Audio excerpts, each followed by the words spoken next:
Hi everyone, it's Alexis Lane with PTSD, the wives side. Sorry, my camera's kind of shaking a little bit. Might be an earthquake. South Carolina, you never know. I'm going to be talking about some resources I've discovered for our veterans during this quarantine time and not being able to go to their, appointments at the VA or other therapist, any counseling, not being able to get together with their battle buddies or other fellow veterans. So I found some resources for that.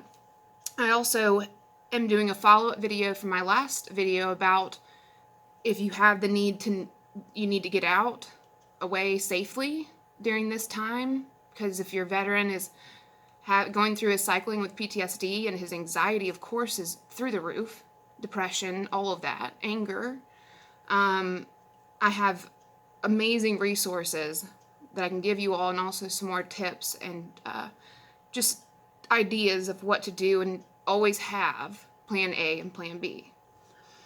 So for our veterans, there's a nonprofit group called Veterans Alternative. They're based out of Tampa. They're hosting a once weekly meditation and yoga class through Zoom because of the coronavirus. COVID-19 has led to such a huge increase in virtual therapy, and we need it. They need it. We all need it. For our veterans, and the VA also has their own app called Video Connect. So I would download it and speak with, I think that's how our veterans are able to, a better way to be able to still make their appointments, even if it's virtually, and also connect with other resources and other friends and stuff like that. Then there's also the Veterans Club. Jeremy Harrell, he's the founder of Veterans Club and also veteran, and he provides weekly Zoom support calls on their Facebook page.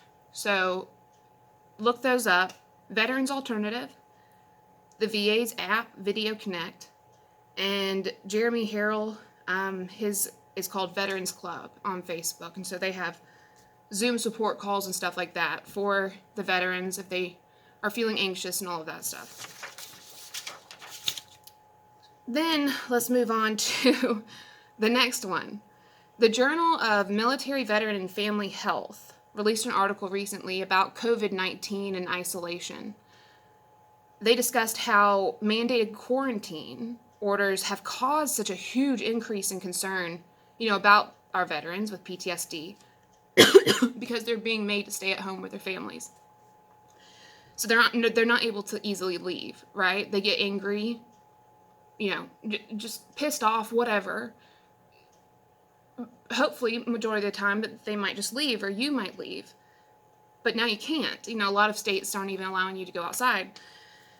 And to be able to take a break from one another for even just 5 minutes, would work. But now we can't. So you need to allow your veteran, yourself, and your children, if you have any children, even your pets, an emotional safe space. We need to all allow ourselves and understand whenever our veteran needs that, right? Because usually they might just go out and just drive, but now they can't. So allow them an emotional safe space in your home. And don't feel like you're being locked out emotionally or anything. Right now is a very, very hard time for us all. Also, many of us are already walking on eggshells, right? Like even at 365. We are always walking on eggshells, being married to veterans with PTSD. Now add in the fact that we're quarantined and our veterans are, like I said in my last video, May is a huge month out of the year that the cycle, a 3-month cycle as I call it, for our veterans, it starts in May. So they're about, they're cycling through with their PTSD and remembering a lot of events that happened at war, but now they're also having to stay inside and being told what to do and what not to do. And I can say personally, I think it's us wives that, and also from a lot of wives that I've spoken to, that we're all walking, we're not even walking on eggshells anymore, we're walking through the fire pits of hell, is what it feels like. because not only do we have loss of jobs, the delay of the disability, payments are coming through, loss of housing, loss of guarantee for anything, loss of protection for a lot of things. So if you have to make the choice, like I spoke about in my last video, to get out, and like I said, it doesn't mean you have to leave. You're not leaving the marriage. You're leaving to protect yourself right now, because this is such a difficult time. Or if you do want to leave your marriage or your relationship with your veteran, here's some things that I've written down because I've been through this, had to do it.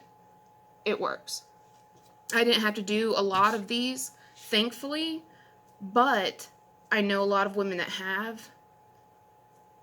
I'll explain. Open a new bank account. Again, this is if you're leaving for good, or you're just leaving because you're very unsure, things are getting really, really high tense, you're afraid he might do something to harm you or your children or your pet.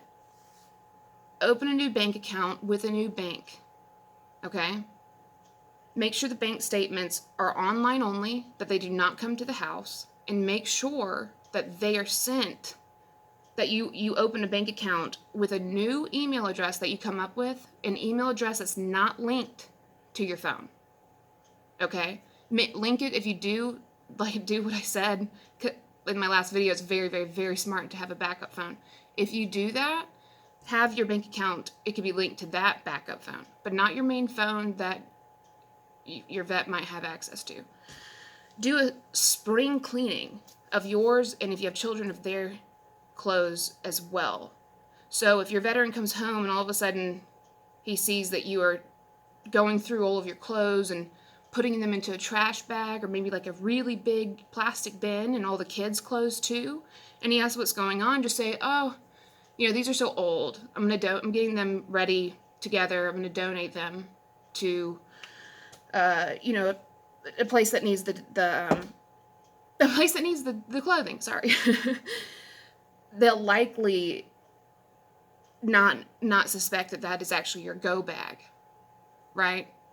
So if you put it into like a trash bag or just something, putting it into a suitcase, you could, because if you say that you're also going to donate the suitcase, but I don't feel safe telling you to do that.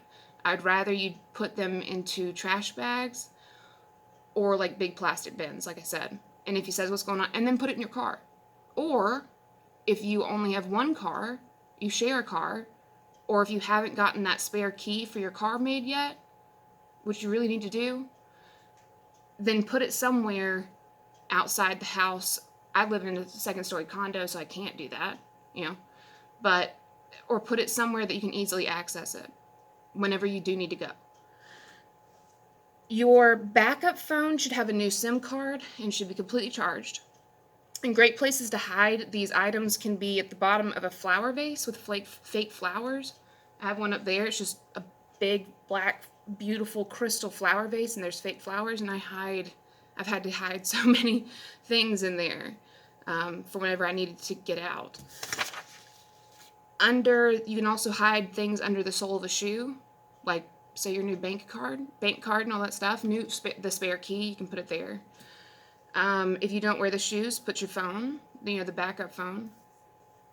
Or you can put everything into old board game boxes, which you can also put into the donating spring clean bags and just say you're going to donate them, but those are actually your to-go items, If you carry a purse, I've had to learn this one.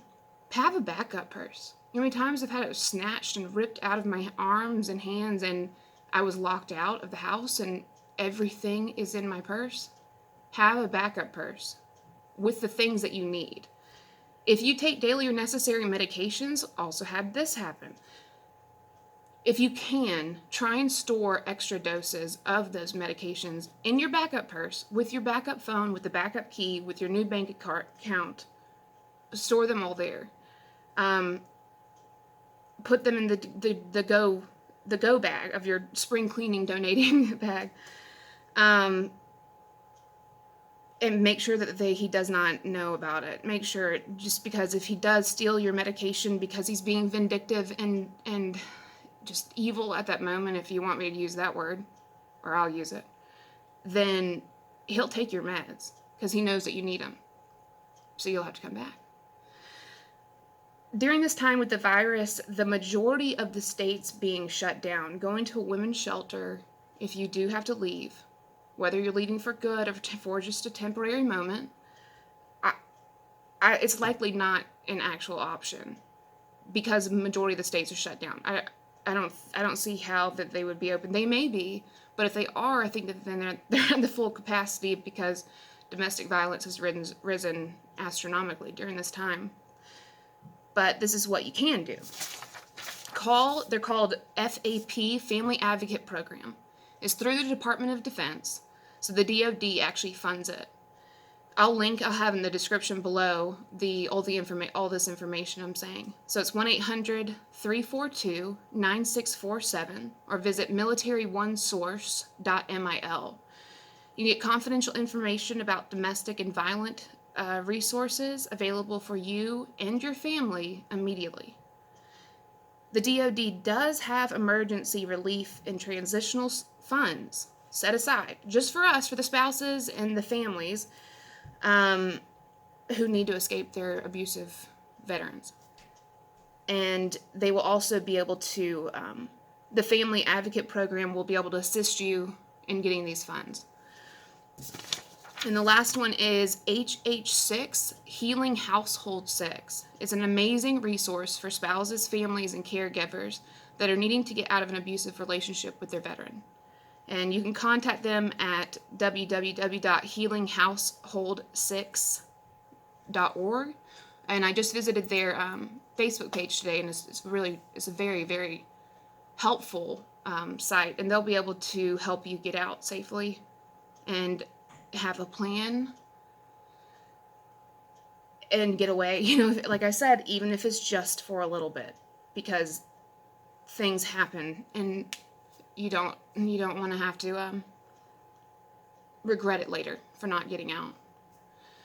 I hope that you all are safe. I'm going to keep finding resources. Please click subscribe below and share the heck out of this video, and especially the last video, because wow, I've gotten so many messages through YouTube and through my Facebook page, which is dedicated to you all, PTSD the Wives Side, and after I made that video a couple days ago, because women are really, their spouses and caregivers and family members who are really, really, really afraid right now of their veterans. So please share this video and hit subscribe. Let's get this message out there. And like I said in the description, I'll put all of the information for the veterans, like I spoke about at the beginning of this video, and also the resources for you all if you need financial help and aid and ways to get away from your veteran during this time. I hope that you're all safe, and I will speak to you later. Bye.